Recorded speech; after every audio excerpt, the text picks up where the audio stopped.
Hey everyone, and welcome back to Ones of the Force, a Star Wars podcast. Doing a special. It's May the 4th, so May the 4th be with you and all of that jazz. We decided to come on and do just an episode to get something out on May the 4th because, Star Wars, and why wouldn't we? So what we decided to do is George and I... Hi, George, you all right, mate? So I just thought I'm good. It feels weird being here. Phil's absent this time. He's probably watching thinking, oh, now they're making the absent jokes. Yes, we are. Absence away somewhere. So Phil's not here. He's away doing other things, probably Star Warsy, having a celebration or something like that, or X-winging somewhere. But we're here to talk, Lego. We're going to talk over the 20th anniversary of the Lego Star Wars releases. George and I have gone through our top 10 of our favorite sets that have been released, ones that mean stuff to us. And we're going to go through those and just go through each of those sets and talk through them and why they mean what they mean. Phil has provided us with some as well, so we'll tell you what his choices were in there as well. Before we do get started, obviously, since we were last online, we have had the tragic news of the passing of Peter Mayhew. So we here at Ones of the Force Star Wars podcast really just want to put out our deepest condolences to his family, his friends, the Star Wars universe as a whole. It's been a big loss, especially so close to May the 4th. Yeah, it was news that came out of nowhere almost. There wasn't any sort of health issues in the build-up like what we had, obviously, Carrie Fisher and the heart attack. But so close, not just to May the 4th, past celebration. It was only 3 weeks ago that he was signing for everybody. There were people around who that had met him for the first time. Has been really good as fans. Now, he did miss a day due to illness. I think that was the first day, and he came back from day 2 to 5. Yes. And he was scheduled to be at a convention this weekend in America. And I don't know if anybody's seen online, but Fan Expo have done a really nice tribute. Obviously, they'd set up a stall for him to sign everything. They've now converted that into like a shrine, and they've got one of those books where everyone can sign. So if anybody's attending that this weekend that's listening, I do urge you to go down there because Peter Mayhew is not just the legend. Obviously, he played Chewbacca, but with his reputation, it comes from playing Chewbacca, but also taking that real life part of Chewbacca. So many directors, producers have come out talking about the role, saying what he meant to. Even on Clone Wars, they contacted Peter Mayhew because they've all realised, the people that work on these ones, that it's not just a character that anyone could just go in and play like a stormtrooper. It's his own movements, it's his personality built within that persona. Especially look at Eunice Tamu's what he's been tweeting as well. It's been sad because there's been such what I'm trying to sort of say the right word. There's been such an outpour from family members, from friends, from colleagues. Harrison Ford did a beautiful tribute, so did Mark Hamill, so did many of the sort of Star Wars people. So it's a really sad day, and especially with where Peter Mayhew stands within the fan base. He's been attending conventions for over 20 years. Yeah. That's but he was doing them before Celebration, before there was this big influx of autographs and conventions and things like that. He'd always been sort of one with the fans, traveling around, and he had a reputation from that. And it's nice to see that he's sort of carried on even up until he struggled last year. He had the spinal surgery, and he still came back from that and wanted to meet the fans, and that's such a big part of it as well. And it really is Chewbacca in real life. How cuddly he is, how good he is for his fans. You can see the character within him. You can. It was a really weird one, like you said. It came out of absolutely nowhere. I was just sat watching. I was flicking through my Facebook, and somebody had posted up "Rest in Peace." I think, that's a bit. I don't know if that's bad taste, but then you looked into it and found out a few more. I was like, it is correct. And then obviously it was Peter Mayhew's official Twitter site that launched the picture just saying this is what's happened, that he passed away a couple of days ago. So yeah, it's a big loss to the community. He has been a massive, massive part. And you're right, the fact he communicated with the fans so freely, gave up so much time to Star Wars. It is a big loss after Carrie, and now obviously we've lost Peter. It's one of those things where you think, oh God, those people we grew up with now are getting to an age, and yeah, it's not a fun time. But again, we just want to pass out our deepest condolences to family and friends. And Peter Mayhew, may you rest in peace, sir. Definitely. Now, moving on from that sounds horrible. Yes, let's absolutely. It is May the 4th. We did have this very special video planned, and as you said before, it's the 20th anniversary of Lego Star Wars. Lego is something that everyone had as a kid. It doesn't matter what age you get, deep down that everybody likes Lego. There's no right age for it. There's no wrong age for it. And really, Star Wars is the thing that, well, if you read the reports and the history and these articles, that Lego could have kind of been bankrupted if it wasn't for licensing deals. And now you think, well, What was the last Lego thing you saw in a shop that was the original Lego? Lego City, Lego Friends. Is that it? Is that all they've got these days? think so, Everything yeah, else? everything's City or the Friends that you don't really see a lot Everything outside of else is license. yeah, and this was the first license of Lego, and this is the license for any merchandise company to have. As much as we love Avengers, Star Wars will always be the franchise with the merchandise.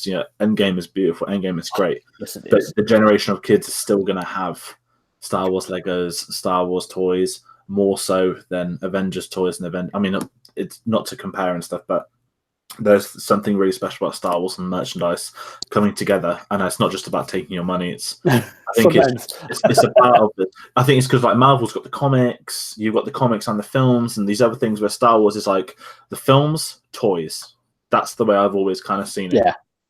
And it's been 20 years. There was a nice little anniversary panel at Celebration, and we've come up with a list. We've each got 10 of our own. And we've come up with this list at home. This is a combination of sets we might have wanted to own, sets we may own, sets have sentimental value. Any Lego set over the last 20 years that's been released, we have put in our list. We have ranked it from 10 to 1 each. So there will be potentially 20, as long as we don't have multiple picks of the same ones, 20 between the two of us, plus Phil's 5, which we will speak about when we get down to number 2, as almost as honourable mentions, I guess we could say. Yes. But and we're going to try and slideshow it as well. So when we're talking about the Legos, obviously for those that might know the Lego as a company, some of these Star Wars sets have been done like 4 or 5 times, like every couple of years. So we've kind of gone for the year as well. Well, for our list, we've gone for the years, and we've got the images of the ones we have picked. So fingers crossed this all plays off. And Dave, do you want to start down? I think this is the first list we've ever done as a channel too. So it is, yeah. It's the first time we've done a list, so it's a nice change of pace to what we normally do. So it's nice to try something different, and I'm looking forward to it actually. That's right. If you want to go down with number 10, your first one. Number 10 on my list is Luke's Landspeeder from 1999. This was a very early set. I mean, it's in the first year of releases, and if you're watching now, you can probably see on screen that it was such a bloody set. You look at it now, and it's so basic to what they had, but it has this awesome charm. You're looking at the basic Lego figures as well, so you're looking at pretty much the same Lego head with a little grey or white, blondish wig on it. You've got those awesome yellow heads with a little yellow beard with a little grey beard on it. But just you look at it, and it's such a simple design that they've got this license. Thought, right, we've got these pieces, make this, and it harkens back to me as when I was a child and I would build Lego, and you would have just random pieces, but you'd still try to build Star Wars things. And that it's my first pick on its top 10 on my list because of that. Just the feeling of how basic it was, and that was something I would try and build. And I think, me jumping in as well, I do own that set. And I think I own the 4th Landspeeder there is. I think they did one like 2 years ago. And what I remember when I kind of re-got into Lego, I bought the Landspeeder because there had been 4 versions since. And I remember rebuilding it, looking at the old one. Same with the ATST. I got my old one out of the garage, and I had it because, like, wow, they're expensive now, but you look at how many more pieces you're getting for the money. Oh yeah. In this era of 3D printing, it's become cheaper to make Legos and whatnot. It hasn't made their prices any cheaper though. No, it has not. But when they remake those sets, at least there's, here's an extra 100 pieces. It's everything from, is it racist to be Lego? Like the yellow figures are gone, and then now it's just like normal skin colors, normal, anything like that. Lego's changed so much. And I think mine's one of the similar ones. My number 10 pick is the Sith Infiltrator, and this is the 1999 one. Now, this is a pretty special one to me. I've got fond memories of this. I know my first Lego set, we'll get to that later on, but this is one that I remember building so many times as a kid, and I love the fact that you didn't just get the Infiltrator. It was Darth Maul. He was on his little speeder bike. He had the lightsaber. It was so cool. He had the little things following him, but I remember there was like a port at the back where you could pull and then like Darth Maul would just fly out, and I remember thinking even back then that this was really cool, and that's one of those sets that's really fun to my childhood. But I probably built that so many times, took it apart, built it again. It's probably missing pieces if I try to find it now, but that was one that meant a lot to myself. I just love the fact that back then they didn't hide that it was bricks. A lot of times now you get parts that kind of cover it so you don't see as many studs. In those days it was just like bits of Lego that had lying about the place. It looks awesome, but you can just see they haven't aged well, the old sets. But I mean, the yellow design of the characters, I still love. I've got a little box at home which has just got Lego yellow heads in it, and I just really like it. I just really like the yellow design on those figures. It is one of them, and I think that's why the older sets, when it kind of went back a couple of years ago and bought some more, I was kind of like, oh, they have tried to smoothen it all out. That's why I love some of the UCS sets where they kind of have the bricks on show. They want to show it's one of those, but nowadays it's changed so much. Oh, massively! It's come such 20 years. I mean, it is a long time in any design process of anything that you're going to get and see the change in. But I think Lego has changed massively from where they started and got this license. Probably throw it at them like, right, look, last tip of the hat, guys. We've got to try this. We've got a license. We've got Star Wars. Go make. And I think it shows in those early sets, definitely. Definitely. Now, your number 9. Yes, my number 9 is the first X-Wing Starfighter that we got, which was Luke's design again, the first X-Wing that we got. It was this beautiful grey that it's almost like they didn't use a lot of stickers on this, so like the front parts were kind of a grey with like a dirt on it.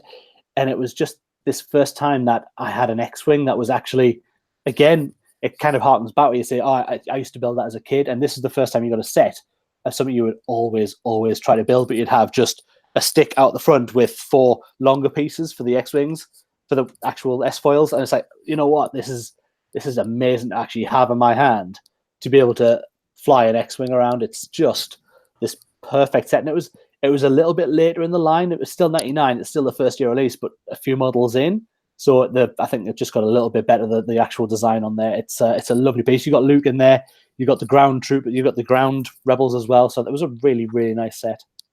And I think as well with the 99 sets, you know, it came out just before the Phantom Menace, a couple of weeks before. So we're talking maybe even around now. I don't remember the day. I was 2 at this point. And again, another one from my childhood. You know, I grew up with so many sets. I can't remember individual stories. The stories I know are stories that I'm kind of told. Somewhere I've got a couple of sentimental memories for this.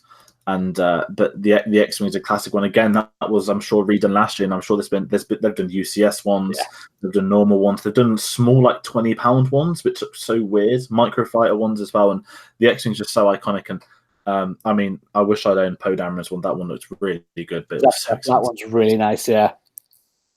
But moving on from the X-Wing now. My number 4 pick is one that's slightly different. Sorry, not number 4. Sorry, I've magically changed. Sorry, it's just how I've saved it on my folder. So my number 9 pick is the 2005 Lego Mustafar Duel. Now, this is a very weird one to me because this was around the time I was like, I just turned 9 years old for my. I mean. I think I got this for my birthday, so a couple of months after episode 3 came out. I remember so clearly getting this, getting Anakin's lightsaber and getting a couple of the figures, and there was Lego Star Wars, the game, and that was kind of it. I'd hit the point where from this Star Wars had finished, the years after, you know, you get to a point where you don't do Legos, you're not bought them. Again, you're a 9-year-old kid, you don't have a job. Not that I'd moved on, but this was the last Lego set I bought for 11 years. Nice. It's been like Star Wars, and I remember it was really trippy because they went from having yellow figures to, again, the actual color of the skin. They had light up lightsabers. You'd have to like press their heads down. It was Anakin and Obi-Wan. It was either the actual set isn't really that good. Like looking back, I'm kind of like, why did I buy this? But I'm guessing back in 2005, Lego to introduce light up lightsabers was a big gimmick. I remember I think they did like a Mace Windu one in the turbo tank, and there were so many figures. And I remember so clearly getting that Mustafar set. Deep down, I was heartbroken because I'd asked for the Arc Fighter, and that's one that I never owned. And I remember my best friend got it for his birthday about 2 weeks after mine. And I just remember, like, do you want to build it together? And he was like, no. I would have been the exact same in that situation. But what I love about that Mustafar set as well is that the where they fight, because they're on sticks, and you can move the sticks slightly so they can actually lightsaber fight. I love that. It's kind of awful, but at the same time, brilliant. The way they've got them to actually be able to fight. It's like, oh, it's real. It's like, well, at this point, everybody ended up getting the Lego Star Wars game, so you could have a duel anyway. Yeah. But no, like I said, it wasn't a great set. It's more like the memory of I didn't buy it for 11 years after. It was almost the last ever Lego set I owned, and thank God I ended up upgrading. So from there, we move on to my number 8 choice. Now, this for me is a biggie. This was the very first UCS set I owned. I had this, and unfortunately, I got to a point where once episode 3 had gone and we hadn't had Clone Wars, kind of Star Wars kind of went away for a little bit for me, and I sold pretty much everything I owned. And that makes me cry still, because that went, and I had the Master Replicas, Obi-Wan saber, the weathered one. I had a lot of things that were worth quite a bit more money now than when I sold them. So devastation. But yes, my next pick is number 8. It's the Ultimate Collector Series Star Destroyer. This, when it came out at the time, it was probably the biggest set I'd ever done of Lego. It was huge. And the best thing was, down the side, when I first built it, I'd gone one block, one little stud out of space. Ooh. So I tried to put the two things together, didn't fit, and literally had to go back. And it was literally, I'd missed one stud where it should have been a 3, or I'd done a 2, and it ruined the whole thing. So I had to go back. But I mean, you've got the little Tantive IV with it, just a little stand-up one. But this was the very first Ultimate Collector Series, and you can see the level of detail if you're watching now. The picture on there, the detail on it was superb, and it was it felt massive. It felt like the biggest thing I'd ever had, collection-wise. It was just so big. Came in 2 halves. So you built the bottom half, the top half went on, and the top bits all separated off as well. Absolutely gorgeous set. I love to still have that today. I absolutely adore it. See, I wasn't that aware of it. And again, back to 2005, I was a 9-year-old. I probably hadn't seen it in the shops. Now, there is a Lego I took later on I had seen, but UCS, it wasn't really a thing. I want these Legos to play with as a 9-year-old. You're not going to get a UCS for Christmas. Yeah.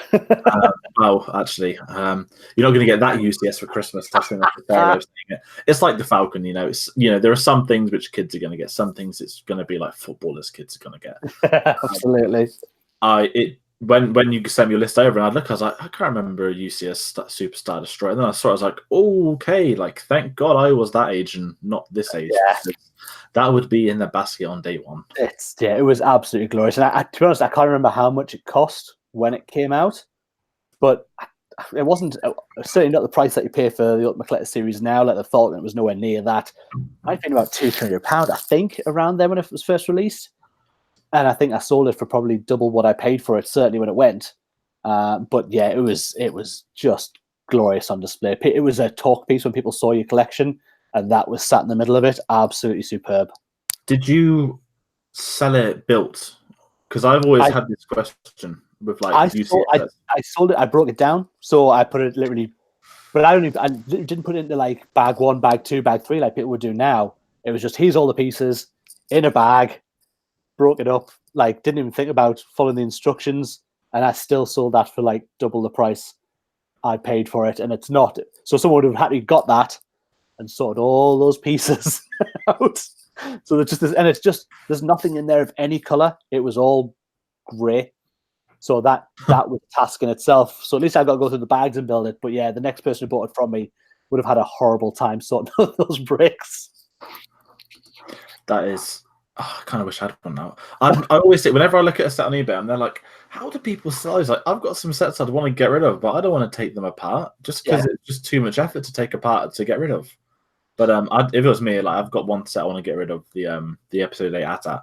I just want to literally just be like, here it is, eBay. It's unboxed. It's going to come with your instructions and your figures, but I'm not going to take it apart. I'm just going to wrap it in bubble wrap. Here you go. The whole thing. I just can't be bothered to undo. I don't have the time to undo it. I'd love to rebuild the UCS Falcon, but God, no, that was 30 hours of work to put it together. I can't just undo. It's like if anyone's ever seen the Hugh Jackman Twitter videos, whenever he completes a puzzle with you can complete a 1,000, 2,000 piece puzzle. It's like the ocean. It was just blue. He put the last bit in and he had a breakdown and just destroyed it and scrunched it all together. I really recommend finding that video because he's just losing his mind. And it was the pain of having spent, he said, 6 months building it. But moving on to my number 8 pick, I've gone for the opposite of the UCS. I've gone for probably one of the most childlike ones you can have. I have the 2017 Anchto Island Lego kit. Now, this is a set that is very personal to myself, as is maybe documented before on this channel. I did go to Skellig Michael. I actually have this desk sitting right above me right now. I'm looking at it as we speak, but it's a little small set. It's Anchto Island, and I just bought it because I'd been to Skellig. Now, if anyone's watching, I'm holding a rock in my hand. I believe I did send one to you, didn't I? I was going to say I love this set as well because I have also a rock from Skellig that sits right next to the actual. The background to this is that I went for my 21st birthday in 2017 to Skellig Michael. It was a long weekend. Well, I say it was a long weekend. It was like 3 days, but it could have rained. It could have been cancelled. It rained after I'd been. So thank God it wasn't the day after I went, because it probably would have been cancelled. But I did steal a couple of rocks off Luke's hut. I sent one to you and one to Phil. I had to smuggle them. I was so on edge. I smuggled them in my suitcase. I wrapped them up in like washing and everything, just in case they wanted to check. But why has he got 3 sharp rocks in his bag?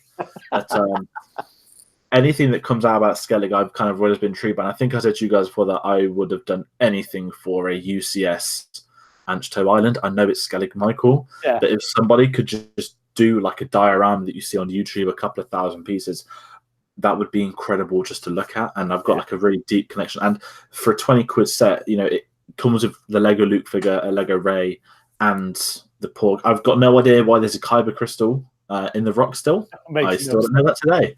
But for one of those 20 quid sets, you get 2 good figures, and to me, it's a nice little display that goes with something else. So that's something that I feel quite personal about it. I just put it on there because it means a bit to myself. The figures alone, I think, make that set worthwhile for the Luke, especially. Yes.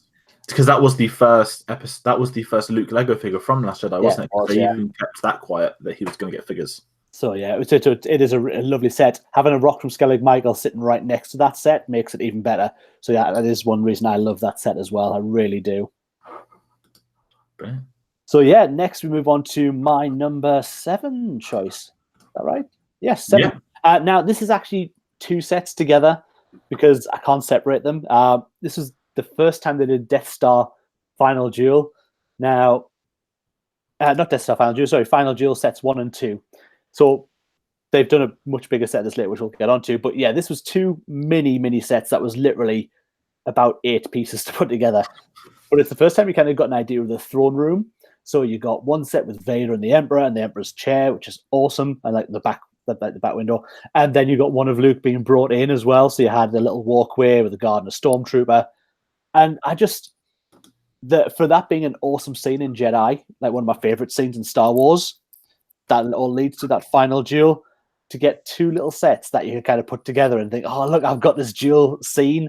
And, you had like 12 bits of Lego on your desk, but, that wasn't the point. It was such a glorious little combination of sets where you got this like 5, 6 minifigures together. You don't kind of get that these days for that sort of price point. These were, when they came, I think this was only probably 10, 12 pound sets. They weren't very much at all.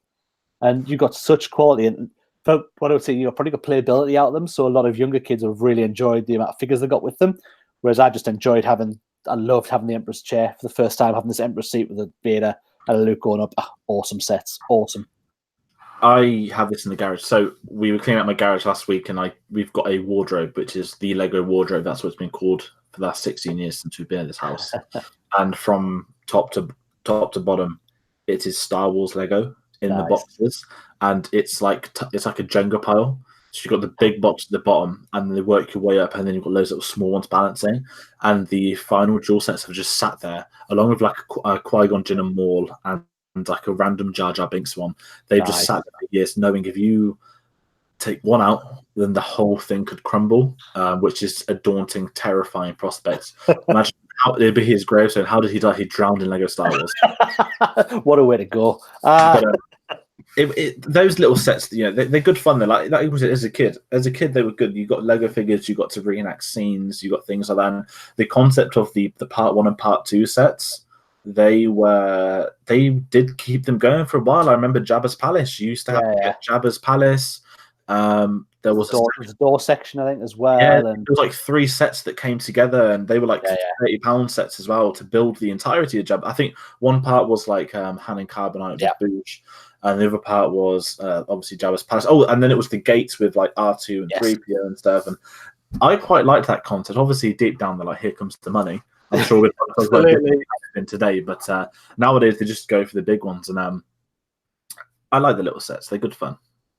They're really, really good little sets, and as I say, these two were just perfect. I mean, what you've got to think now as well, some of these early sets, some of those minifigures that are in those, if people still have them, they're worth quite a bit of cash for some of those.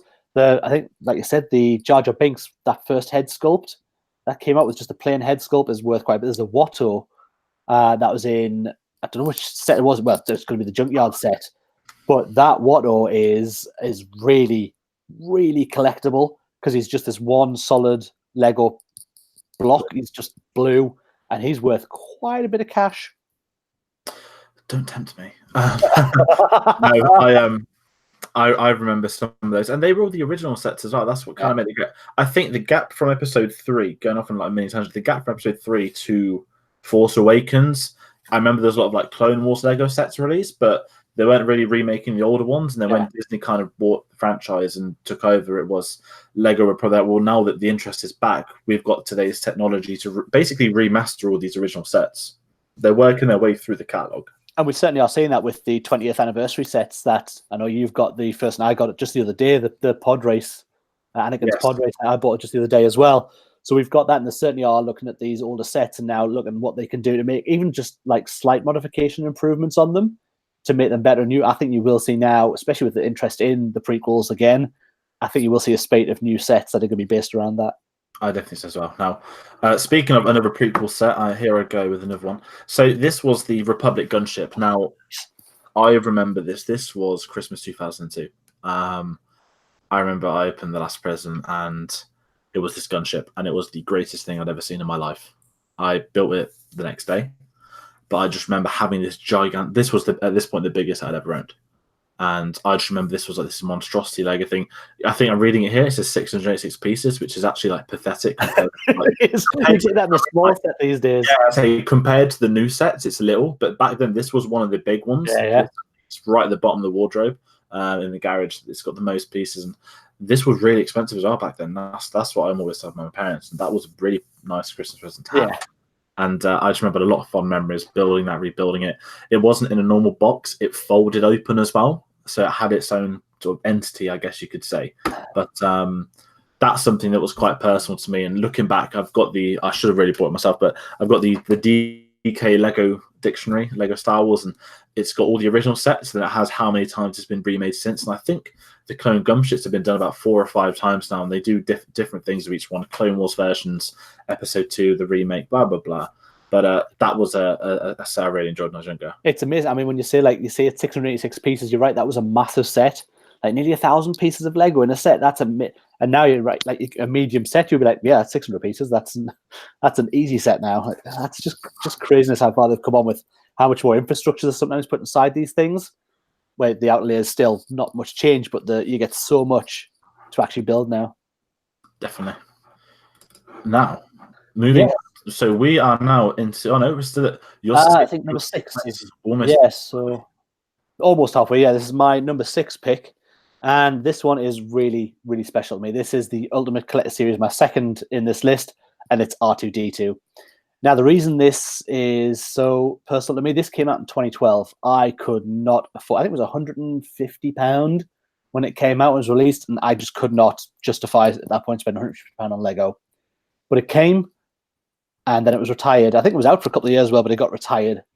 And I always wanted this. So went on a mission to then try and find one. And eBay, obviously, prices were massive, like looking at double the price when it came out, which is the usual thing for Lego. So I decided to go on a mission. And over a year, I bought individually all the pieces that are required to build it. So I bought from Bricklink, place like that, bought all the Lego bricks required. And then I did on my channel as well, it's still there at the moment. I did a time-lapse video where I sat and built R2. I think it took me about 6.5 hours. Just sat one go, built it, time-lapse it. It's on display in a glass cabinet at the minute. I absolutely adore this set. I'm a big R2 fan. I've got a lot of R2 pieces, and it just meant more to me because I'd spent the time in getting all the bits together, not just getting one box of it all. Over the year, built it all up, and then went and built it. It's a great R2D2 set. And it's one of the original UCSs. They did something similar with BB-8 for The Last Jedi. And I remember when I first met you, you spoke about that Lego set, and you said I had to find every single piece I could for it. And that is quite. Did you say there's like one rare piece that you can order a lot of pieces online on like Lego and stuff, but wasn't there like one piece that was specific to this? Yeah, there was just a couple of. There's literally a couple of pieces in there that it's only like you got with the original Falcon. The grill that went across the back has only ever been in that set. So for what is essentially it's a plastic ladder in some of the pirate sets, but a different color, you can spend hundreds of pounds on one piece of Lego because it's so rare. And yeah, there are bits in this that you just have to think, well, you know what, I've got to complete it, so I'll have to spend the money on it. So not to that extent. I mean, I probably spent maybe 20, 30 pounds on certain pieces just getting them built. But yeah, I part of the enjoyment of it was actually the chase of getting all the pieces. That's good fun, and I think that is something in the sort of the modern era. With the internet, that is something nice thing to come with it. That any missing pieces you could have had when you're younger. Again, I was a kid, so many pieces missing. Yeah. I've always said to like my family is like over the years that if I had like a summer to myself, I would be sitting down, emptying that wardrobe, breaking with things like Brickopedia, what's the name?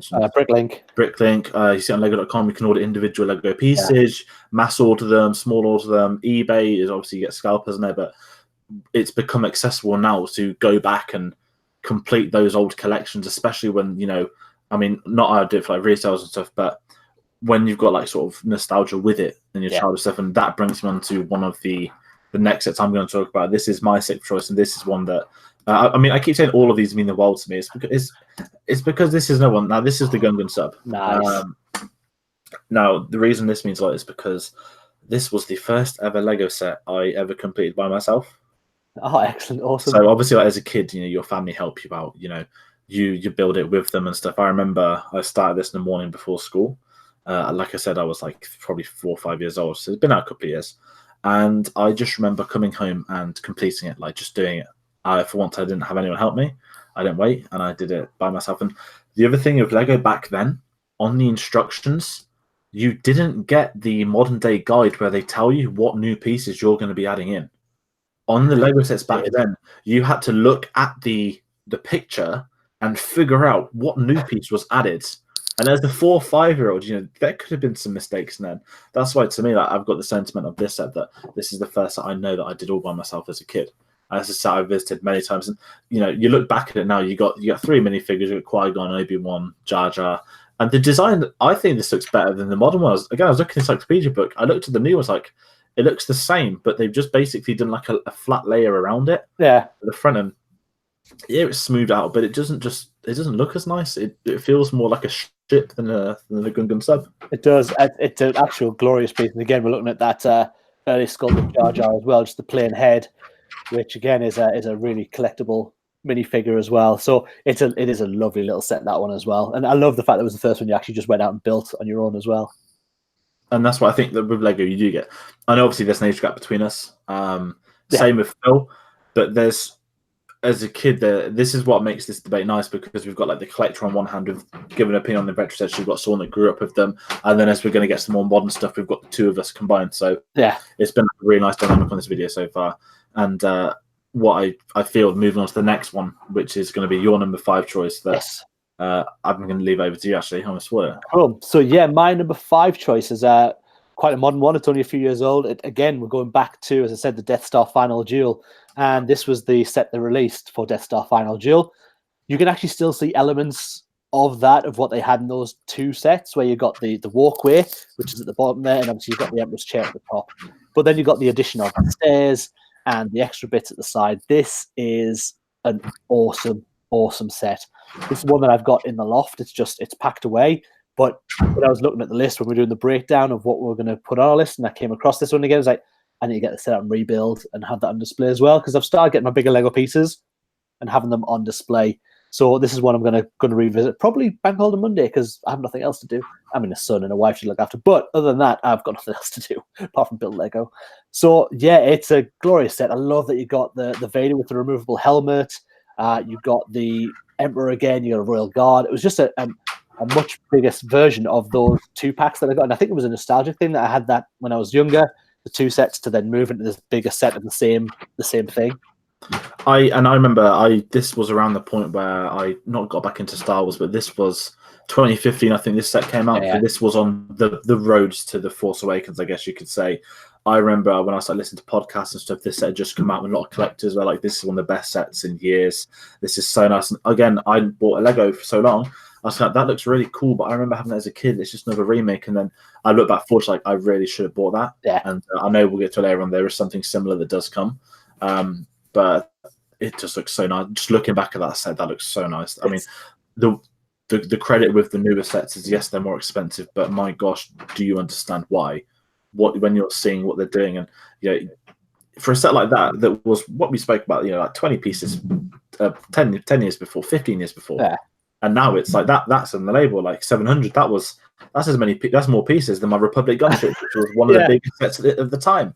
And that just it's to the credit of the developers of Lego and what they've been able to do. And when they've been remaking these sets, it's not just a cash fold. It's we're taking these and we're making them like scenes, and these are great. Kids are gonna love it. Adults are gonna love it. Yeah, absolutely. It is a marvelous. It's a marvelous set. It's weird that it's sitting in the loft, like you said. You've covered all these Lego pieces, and you look over this over the last 20 years. You start seeing it, you go, I'd really actually like to rebuild that and have it just so people could see it, because it's no good sat in a box unless I'm going to forward it on. I think so. It's nice to bring these pieces back. It's brought a lot of nostalgia back building them. It's been an awesome kind of process going through these lists. I've really enjoyed first putting the list together. Just when you said yesterday, let's put the list together for me, I was like, oh, all right, I'll fire that together. And found myself, I said to George before we came on, I found myself watching, like, how do I go through? I've got the encyclopedia, but I found a YouTube video online which someone had put a picture of every set. It's like a 25-minute video just of the front box of each set. And it was a really nice view of going through all these, and it made something pop to think, I've got that, and I love that, and I love that for this. So yeah, it's been a really fun journey. And talking of journeys, my next one is one that rekindled the fire. Now, there's an official name for it, which we don't use on this channel. On this channel, we only use my name for it. This is without doubt the Krennic Mobile. Yes. This was the first Lego set I bought in 11 years. I remember Rogue One, it just came out. I was on a hype. I'd seen it like 5 times in 2 weeks. Well, sorry, just before that. At this point where I worked, I used to get a discount off a retailer that sold Lego as well, due to the multiple owners and stuff like that. And I remember there was a sale for the Krennic shuttle, and it was down to like £70. And then I added my discount on top of that. And I remember saying, I've just bought a Lego. And my friend was like, what? I was like, I've just bought a Lego. Like, what is it? And I just came home with this humongous box. I was like, this is the Krennic Mobile. And obviously, we were starting to like get to know each other again at this point. This is just as we were starting on to the Force. Yeah. The point of saying the Krennic Mobile is one of our like most iconic moments. And rebuilding this, I had so much joy because I hadn't built a Lego in so many years, and that really like meant a lot to me that I could, I had something to build. And then one of the other things that came with this was a Lego minifigure. I mean, if you look at the box, there are a lot of minifigures on there, which you don't really get with the older sets, but I kept the figure, and I kept it because even if I'd never sell that set, but I've super glued it to a frame. I have a picture here of myself with nice. with Ben Mendelsohn, and I don't know if I told you guys about this. No. So I basically got the Lego minifigure that was tucked away nicely. I've got a second one as a keyring that I got from Legoland, but then I just super glued it on top of this frame, so that anyone that comes into my like house, they come to my room. I've got like a wall where there's like 6x4s, like these small pictures, and all of them, just normal 6x4 frames. There's one of like Christopher Nolan, Tom Cruise. I'm not trying to sound embarrassing, but just pictures I've had with famous people that that's on Instagram, Twitter. But there's just this one where there's just a Lego minifigure stuck on top, and he's got a beautiful white cape because it is also Krennic, and he was such a legend. But that brought back so many memories. And really, this ship, it wasn't just a fun build. This restarted everything. I went on to buy the U-wing. I went on to buy the AT-ST.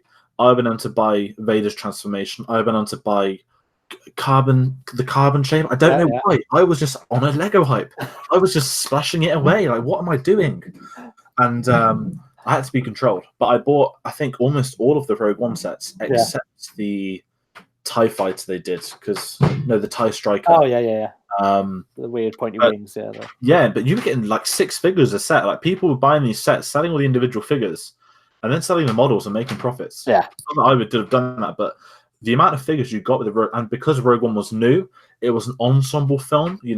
They basically had the main Rogue actual squadron across like 6 sets. Yeah, plus the usual Death Troopers, Krennics, all that kind of stuff, and that was really nice. Like not Christmas, but the whole sort of concept of that was really nice. I thought being able to track those, get them, but the Krennic, but it was a really great build. Now the only issue with it, I did have to put it away, and I didn't do it piece by piece. I kind of just did what I did as a kid. I just ripped it into like 5 chunks, chucked it into the box, sellotaped it, because the amount of dust on the black. Yeah. That was absolutely horrific. Yeah, it starts kind of sort of a light grey model after a while because of the dust that lands on it. And I remember I was cleaning them, and I had these like 6 sets to kind of like, I can't do this anymore. So I had to put them all into the garage. And we'll talk about the Falcon near the time, but that has become one of the reasons where I did pipe down after about a year. I was like, I can't really buy these sets because not only have I got nowhere to put them, I'm sick and fed up of dusting them every day. Yeah, it is crazy. But yeah, that was my my 5th choice. Yeah, so now we move into our top 4 choices on here, and George has actually just mentioned it. My next set is from 2017, and it is Darth Vader Transformation. Now, this was a set that came out as we were pretty much into Ones of the Force. We've been doing it a little while, and the reason this came out, it came like that. We're getting this figure with basically what came to be known as Crispy Anakin. If you can see him on the box, if you're watching this, it certainly at the time I thought it's a design thing, but it looked like they'd put a little fire behind him as well, which made it look so much worse on the box than it actually was. But it's a weird design for someone who's supposed to be on fire to have him surrounded by fire. But it's just, to be honest, it's not a massive set. It's not a particularly great set, but it was the actual crispy battle damaged Anakin that made me want this set more than anything. And so I literally bought this one for a minifigure because the box art made me laugh. I bought this. I think did Phil buy this as well? Yeah, I think so, yeah. Everyone bought it because the minifigure was new as well, but it was 20 quid, and there was 3 great minifigures, and people just wanted Anakin.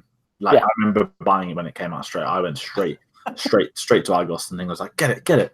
But and that's the thing. You do get that with some of these Lego sets, that you just want to build them because at the end of the day, you do want the minifigures. And I never really clocked on until after Lego started doing the minifigures they sell online. Yeah. Because the second-hand market came in of people selling these minifigures at really expensive prices. And Lego's like, let's just do our own series, but not do Star Wars because that's the one people are rebuying. Yeah, absolutely. They do it this year for Force Friday, but almost every Lego franchise has got the minifigure little ranges now. Like the blind bag. Yeah. You go to these conventions and you'll see people, and they've just got like an array of like 20 Jar Jar Binks Lego figures, and people are just buying them and getting them online because they know there's a market in there. And I like the fact that Lego addressed it. I've got the Harry Potter set that I completed. Was a little bit more expensive than I wanted it to be, and I realized that some of these figures are the rarest ones there. And I bought like 30 packs and ended up getting. No, did I get 30? No, I must have bought way more. But anyway, I'm dropping on at this point. But the Anakin set, it's a nice one. Again, I bought that on the brush, but that was a nice one too, because you did want the minifigures of that.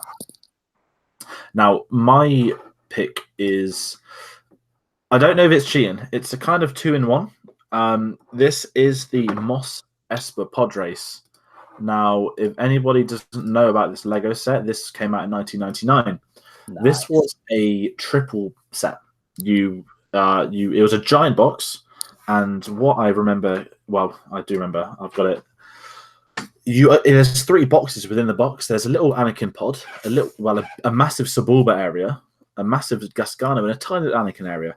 And it had the original Anakin pod racer in there, and obviously it also had Sebulba and Gasgano, and a lot of minifigures. If anyone's looking at the picture, you can see like Padme, Qui-Gon, Jar Jar Binks, Anakin, Sebulba, Gasgano. I think Sebulba was one of the rarest figures because, like we said about Watto, he's one. Yeah. And Watto had in Watto's junkyard. Now, with this set, why I say I'm cheating, this is a set that I've had in my childhood. I always wondered as a kid, why do I have this Anakin pod racer in this box, but why do I also have a second Anakin pod racer set? And the answer was, I found out a couple of, well, I'm sure I was 4 years ago, but I found out like a couple of months ago as well that the Anakin's pod racer was the first ever Lego set I owned. That was the first set I was bought. I was 3 years old. It was after we watched Phantom Menace at the cinema, and I was bought the Anakin pod racer set. My mum's always said that was your first Lego set. That's the first set we ever bought you. You've got lots of like sentiments attached to that. When obviously that's why I had a triple pack as well, because eventually I got the triple pack. But the only way you could get Suburba and Gascano is if you bought the triple pack and everyone owned Anakin. And obviously 20 years to the day, like I said, that's a bit of a cheat. It's 2 in 1. It's the original Anakin pod racer, but also in the triple pack, which I've got so many memories of. And obviously what we spoke about earlier on, the 20th anniversary Lego Star Wars sets, when I was watching, I waving one up to the screen, we have the pod racer 20th year, and that's because that was the first set I owned. Now with the 20th anniversary sets, there's now a market for the 20th anniversary figures. I had a look on eBay. Someone's selling a set of all 5 for £100. Wow. Because obviously you get one per set, but obviously the hardest to get is from the most expensive Slave One set. But no, that was a big sentimental choice for that one, the Mos Espa triple pack. I loved that as a kid, and I had so much to drive it. Suburba's pod was just so nice to build though, because the curves were so neat. You didn't really get that on the Legos back then. Yeah, that was like a really nice, neat set. Even looking at the tech from Star Wars Celebration, they had the old set on display with the new set. Seeing them side by side, it was just like, whoa. Yeah, it's like I love on the Anakin's pod where now they've replaced the centerpiece with like clear now, so it looks like it should, rather than that one sand-colored block that held it together. It used to be like the sand, and there'd be like drop-down bricks. Like, ooh, I could just see it's yellow, and now it's like it's now see-through because it's got to look like a pod racer, and there's no of them weird the S-foil gun things, which I used to call them.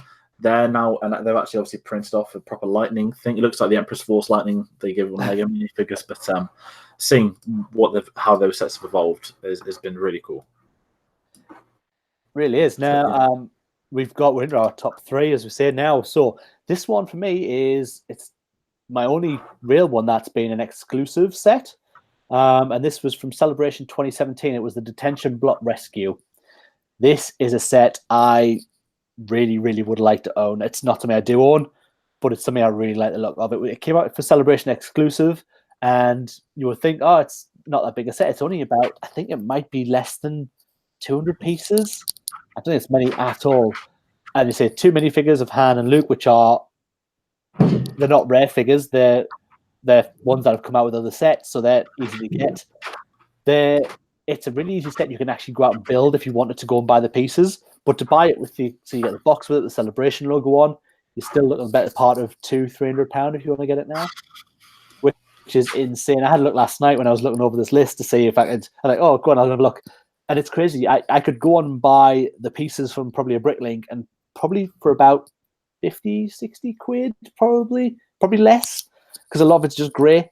There's one piece I think in there, which is a keypad, which is a printed piece. I think it might be a little bit more, but other than that, everything's fairly standard. It's because of the box that it comes in with the design, with the Celebration logo actually on the box, and it makes it really expensive. And to me, it's one of the only ones that have done it like a celebration or an event that's really perked my interest. But I really, really like that set. I would love to own it. I was going to say the exclusive from this year I didn't like. I wanted to buy it because it was there, but I didn't win the lottery. But the Vader bus was awful, especially compared to the Vader bus. But even in 2017, it wasn't just that Lego set. It wasn't the fact it was an exclusive. It was the 40th anniversary of Star Wars 2. Yeah. And the detention block. It looked so nice, so clean, the set. And seeing how much was going for on eBay after, I was like, it's like the Black Series Pilot Luke was like, that's going for hundreds. Everything from that celebration seemed to be worth double the usual event prices because it was the 40th anniversary. And haven't dropped at all. They've lost no value. I think Reed Pop have done well in regards to stopping scalpers obtaining more than like one. Yeah. Some people have been able to get away with 2, possibly 3 if they're incredibly lucky or sly. Yeah. But compared to Celebration 2016, when I could bought like 6 or 7 Kylo Ren Black Series figures across 3 days, they have, marking the lanyards, the things like that have made a big difference. Absolutely, yeah. I would like that. I mean, when that set launched, I thought this looks stupid, and then I kind of looked into it and was like, that's actually really neat as an anniversary set. Yeah. It's a lovely little set. So yeah, it's one I'd eventually like to own, but at the minute it's far too costly for me to go out and buy for that few pieces. To actually spend that much money on it, I just can't do that. Now, for my third place pick, I've gone for the final Christmas present one. I kind of made a dig at it would turn out to be myself by saying, what kind of kids get an Ultimate Collector Series figure for Christmas? Well, I was very fortunate in 2004. I got the Ultimate Collector Series Yoda. That's awesome. I got this on Christmas 2004. It was built by the 27th. I remember opening this, and it was humongous. And, you know, I was 8. The box said 14 plus. And I've still got this. It's built. It's in the corner of my room. I should have brought it down for this video. I've never, ever undone this. I am missing pieces now. I look at it. I can see I'm missing pieces from the ears and other things like that. But this was to me, this was one of the reasons I also kind of stopped getting Lego after the Future Star, because when you've had these Ultimate Collector Series sets, it really is hard to just go and do a normal one, because, you know, okay, I was 8 years old, but having something that was actually so much harder to build that you could display as well, that was really nice sort of feeling. And I remember after getting that set, you know, I built that. I loved it. Whenever people would come around, that'd be on display. There's a brick on the back which has the Lego logo. So it was like a cream one on Yoda's cloak, but it would say Lego on the back. That was kind of the authentic part. Apparently, those Lego pieces, but I had such good joy out of that. And, you know, that's still a showpiece in my room. When people come over, they see the cabinet, they look up, they see things in there, but sitting above it has always been that Yoda UCS. And as a kid, I didn't like Yoda that much, but that Lego made me like him like a lot more. And as an adult, seeing how good Yoda is as a character and how actually, you know, well done he is, that's more to it. And I've always had this really nice feeling of that Lego set, and I'd never ever want to part with it. That's probably the one I've got the most sentiment towards. When you look at the quality in that as well, and the Darth Maul bust that came out, and you compare that the Vader one they brought out this year, it's almost like a dip in quality. It seems like they've put less effort into the Vader one than they did into those sets as well, which is seems crazy to me that it's gone a little bit backwards on that. I love that Yoda; it's immense. And it's great. And to get, you know, as a kid, would have been very fortunate to get as a kid. I believe it did come out in 2002. It had been out for a couple of years. Yeah. But I look back at obviously the markets and I think, how on earth did I get that as a Christmas present? But no, that was my number 3. And so, yeah, we're about to go to our top 2. So what we'll do is, as George said, we've got our honourable mentions list, which is Phil's 5. George, you want to take through those? Yes. Now, I don't have any pictures, I'm afraid. So if you're listening, Phil, I'm sorry. I'm not going to draw them. I'm not going to build them. I'm going to talk about them. So in 5th place, Phil's put the Ultimate Collector is TIE Advance. Nice, yeah. I didn't know this set was a thing. Yeah. It's like the Star Destroyer. I've been caught off guard. I wasn't aware. Absolutely huge, that one as well. For a TIE fighter, it is an absolutely massive set. It's a bit of a beast. I mean, now I kind of want it. I want all of them. I want all the UCS sets. All of them, yeah. I always sit there thinking, you know, as a Star Wars fan, you think, if I was rich, how much could I get away with buying? I saw a podcast the other day. A guy goes, even if I was a multi-billionaire, could I really justify spending £36,000 on an action figure? Because one was on the news, it sold for £36,000, which is crazy. But oh god, I would for the UCS. Phil, at number 4, has put the Darth Vader transformation again. Another one that's made the list. He's put the ATTE. I am not sure. Phil didn't give us the years, so I don't know which is sentimental or which one, or if it's a new one, older one. He's put the UCS Super Star Destroyer again, yourself, another one in common, and his number 1 is a sentiment. We'll see if we've got a story of this. This was the Episode 1 Darth Maul Speeder with Qui-Gon. I believe it was just called Jedi Duel, which was, yeah. This Phil said this was the very first Lego set he owned as well, so there'll be a sentimental feeling there. It's a nice little set. It's the speeder bike, bigger than the one that came with the Infiltrator, but you got minifigures of Darth Maul with Qui-Gon. You had the double-bladed lightsaber. You had Qui-Gon's lightsaber. And that was a nice little set. I remember having that as a kid. That's probably one I'm guessing it's probably worth loads these days, because one of the original ones as well. Yeah, very first set. I'd say it didn't come with much. There was only probably about 20 pieces in that bike, and then you had a Qui-Gon and a Maul. But you're right, for the first Lego set coming out, and to then have that, it was just that introduction of these, and it was nice that it started with the Episode 1 figures that were coming out as well. It was a really nice. It's a really nice. It's so basic, but as I say, for sentimental reason, yeah, it's a lovely little set. Definitely. Now, that's Phil's top 5. Sorry we couldn't gloss on it longer. I should have probably got some pictures. We had a bit more time. That's on me. Apologies, Phil. But now we've got each of our top 2s. So yes, let's go to yours first. Yeah, cool. Well, my number 2 choice is one from last year. It is from The Last Jedi. It is Snoke's Throne Room. I bought this only I got this after my birthday, so not too long ago, back in February. So I bought this, mainly I got this, and I also got there's a little set which comes with another 3 or 4 Praetorian Guards, so I could build the whole thing. I've even got some red cloth to put behind it because I'm really sad. But it's a lovely little set. It's one of my favorite scenes in The Last Jedi. I love this duel. I love the whole setup of the miniaturization of the room. I love the way it's all built. I love the Snoke with it. I love the Praetorian Guards. You get a cool Kylo Ren and Rey in there as well. Just overall, it was one of my favorite sets that came out of The Last Jedi. I absolutely adore it, apart from having to buy a second set to get the right amount of Praetorian Guards. Is that the recent one that they released? Yeah. The Praetorian Guards only just came out as a mini set this year, where they brought the new mini sets out. One of them's from Battlefront. I can't remember what they're called. The girl with the helmet on. Inferno Squad. That's them. Inferno Squad one. There was this one. There's a couple of little ones like a Dewback with a R2 and 3PO again in the escape pod. But this was the big one. This came out last year. This has been out for a little while, the Throne Room set. And I say it just because it's one of my favorite scenes in The Last Jedi, and it's a set that once you've got the right amount of Praetorian Guards, looks awesome on display. It's a really nice take on that scene. It's a great scene, and I think when they announced that set, there were a lot of comparisons to the Emperor's Throne Room one. But I think you look at the Praetorian Guard one, it's very nice. It's what you want as well. It's a nice jewel, and it is one of the best. It is probably the best scene from Last Jedi, I would say as well. It's one of my favorite scenes. And seeing when you get your favorite scenes in Lego form, that does add a little bit more sort of want factor to it. Absolutely, yeah. And I love, to be honest, it's a really weird thing, but I love the pop of the red Praetorian Guards against the grey of the Lego. They really stand out from every other figure apart from your Royal Guards, but they're awesome little figures, the Praetorian Guards as well.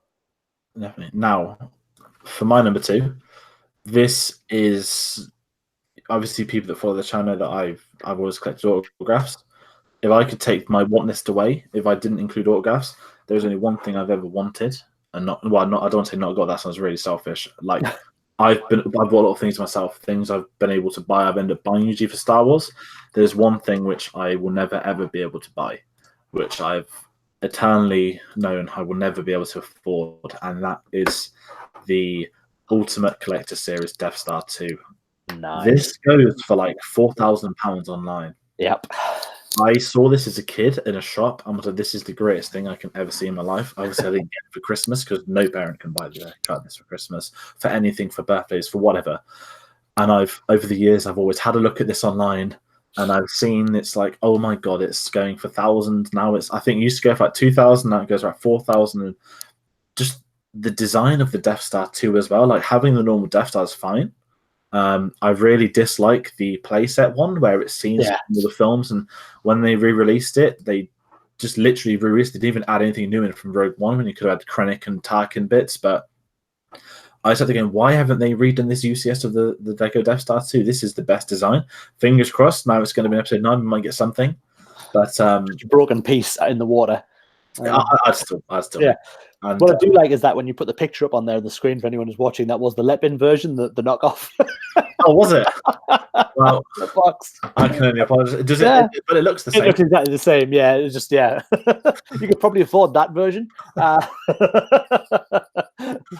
Lepin. All right, well, this is about like Lego. Is Lepin the one that got? Yeah, they've been shut down now. They've been completely. The Chinese authorities literally went in and raided their offices and factories and all sorts. Yeah, they're gone, which is good. But yes, it's funny when they came up. I definitely won't be getting an Lepin set either. no, they'll be more expensive now than the real one. But no, you're right. That isn't. I'm with you. I'm not a big fan of the Death Star with the scenes in. Although you get 20 or 30 minifigures with it. It's £400. And yeah, it looks like a Death Star. It does. Yeah, it's just like it is like a sectioned off play set, and you don't really get that look of the Death Star about it. So you're right. It's if you wanted one and you're going to get one, that look, especially because the Lego bricks work so well for the bits of the Death Star that aren't built and aren't finished. Yeah, It looks really good for that. Like the squared off bricks look that it's half the look of that Death Star, which I really really like. So yeah, it's a beautiful piece. But you're right, I could never afford that either. the one day anyone could would be a glorious day. Yes, it would. That's not happening anytime soon. Now, we've done our top 9 each. Yeah. Bill's 5. Now we have number 1. We both share the same number 1. It's fairly obvious what this is going to be. Dave, I'm going to hand that over to yourself. So coming in at number 1 in our anniversary celebration of Lego, it is the Ultimate Collector Series Millennium Falcon from 2017, the second variation on this. This is a piece that George got when it came out. George was at the midnight opening of the Lego store to go and get a hold of this. Got the lovely little black Lego members card as well. It is an absolute beast. Lego's biggest ever set, most pieces ever in a Lego set still to this day. And it's been a couple of years. I know they probably will one day make something equal. And I saw something on, it was a little documentary, someone was talking about this online, and they said they couldn't make it any more pieces. They could never do a bigger Millennium Falcon because at that point it starts to become unstructurally safe. They can't keep it together.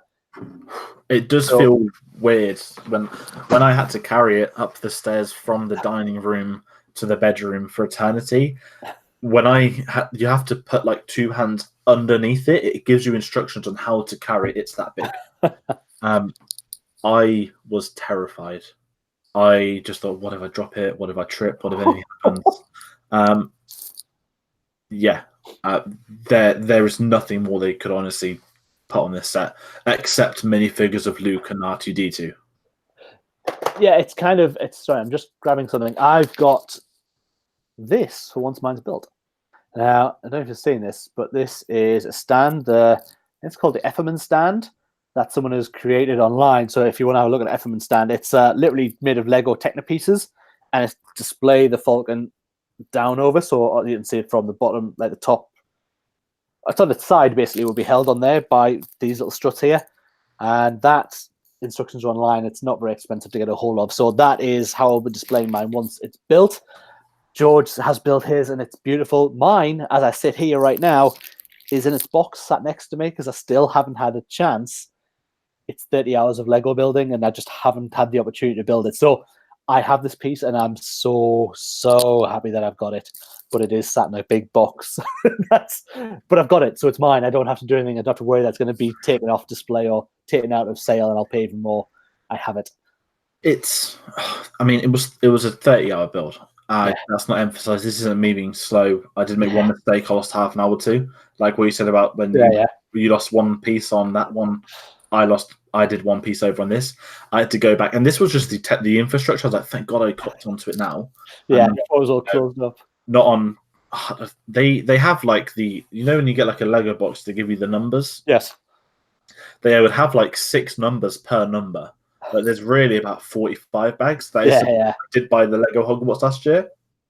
They did rectify the bag drama because it was stupid to find like 6 number 6s. But Lego Hogwarts, they just put you straight through 1 to 40, whatever it was. Yeah. The build of this is the peak for me. I bought Lego Hogwarts after this. I don't think I bought Anchito Island. I don't think I bought anything else after. Yeah. Because as weird as it is, nothing is going to compare to that. No. Doesn't matter what it is. Okay, the Lego Death Star 2, yes. But I don't have the money. Just the entire thing. Everyone I knew saw like, oh my God, you really bought it. Everybody that didn't even like Lego, didn't even like Star Wars, heard about this Lego set. And getting that on launch. I didn't do the midnight. I wanted to, but I had to go on the Lego.com. That's right. You went on there. It was going to go on sale at 7:30 in the morning. And I went on at 15:15 because I'm good with concert tickets and things like that. I know how the system works. Get on 15 minutes early. VIPs already had a website for it. And you basically just had to refresh until it went from sold out to at a basket. And they came on sale at 7:20. The website crashed. I got one. I ordered one. I went back to bed. It came the next day. And just taking it out of the box that came within it, even that was an experience because you have to like cut it open. I saw your unboxing video. Yeah. You don't want to like accidentally cut into the actual Lego box. It's so hard, and the entirety. I think it was over 10 days I built that, and I watched all 8 Star Wars films at the time, Nice. plus The Dark Knight and some other things, like because they're good background things. Yeah.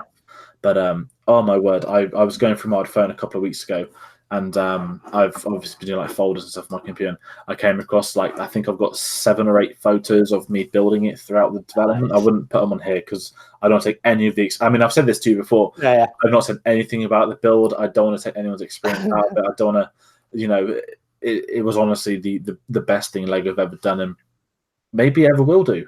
I really don't know. Like I said, Hogwarts was great, but it was Hogwarts. You know, it's a castle. It's a fixed location.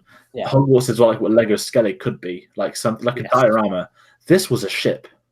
This wasn't a landmark. This was a ship that was the biggest set ever. It's crazy. I mean, it's done to scale to their minifigures, so the whole thing is literally, it's just massive. And I think it is a shame that you don't get a Luke and an R2, but we get those from other sets. I know once I've got mine hopefully displayed, I will be getting, I'll have a Han in the cockpit with a Chewie, and probably as you open it, hopefully I'll probably have to stick them in with bits of blue tack so they stay on this way it's going to be displayed. But yes, I want to have the figures so people have a look, and the figures are inside there as well. It's just this great pieces of Lego, 7,000 and something piece. I can't even tell the exact figure right now, but it's huge. And you're right, I don't know in terms of Star Wars if they could ever better it. It's just so iconic. It's so perfect. It looks amazing. The only thing they could ever do is bring it out again, but make slight changes to it. But why would you want to do that? Yeah. Or the like I said, Lego Death Star 2, that'd be great. Yeah. But at the end of the day, it's primarily grey. Unless they did the Lego UCS Lando Falcon, which is, I mean, I did go out. That was almost on my list. The solo line. Yeah. It was just so nice to see the Falcon as a different color and a different interior. That's just not just the film, but the Lego version as well. But then they wouldn't have the interest in that version to be bought at £650 a pop. No. I honestly don't know what Lego could ever do. I think the Avengers Hellcarrier was like the biggest Marvel set, and that's still available because it never sold out. Because I think that's one that only sets I've ever seen a Lego shop reduced in price. Like you don't ever see Lego on sale. Certainly not in the shops. I mean, places like Smith's here in the UK will often have deals on. I know they've got a deal on the minute for the Millennium Falcon UCS. Yeah, it's like £130. I think it's a £10 off for every 50 you spend, which is the way they do it. So if you buy that at the minute, it's a great deal to get that, like £500, which is an absolute steal for it. So if you do get a chance and you want this, now's the time to go to Smith's and get a hold of it. But I've never seen anything. But the Hellcarrier I saw reduced a couple of times, coming down in price in Lego shops, and you just don't see that for sets that are popular. And that's the thing, and that's why you think of Marvel, like I said earlier, Star Wars is very much the merchandise. Lego was the license to have with Star Wars. Avengers I really struggle to associate it with Lego. You go into Lego stores and it's like they call it Lego superheroes as well. They can't even call it the MCU. Half the Lego sets have non-MCU characters in them. Yeah. And they seem to have like scenes from films which don't happen. Which I've never really understood. Whereas like the Lego Star Wars ones, they'll come on Force Friday. They'll come after the film. You'll get your spoiler ones and your normal ones, and it's so tied into the market over the last 20 years, and that's why it's not just 20s of the Phantom Menace, 20s of this, that. Lego Star Wars has been a big thing for 20 years, and the rumors are as well, when Matt Wood let slip at Celebration, that there is a new Lego Star Wars game in development. More rumors surfaced since. Believe it's in episodes 1 to 9. Complete saga again, brackets again. Yeah. But I want that. I want to be able to have Kylo Ren doing a mission on Naboo with Darth Vader. Exactly. That's half of the fun of it. I mean, I've got on my Xbox still, I've got the original complete saga downloaded.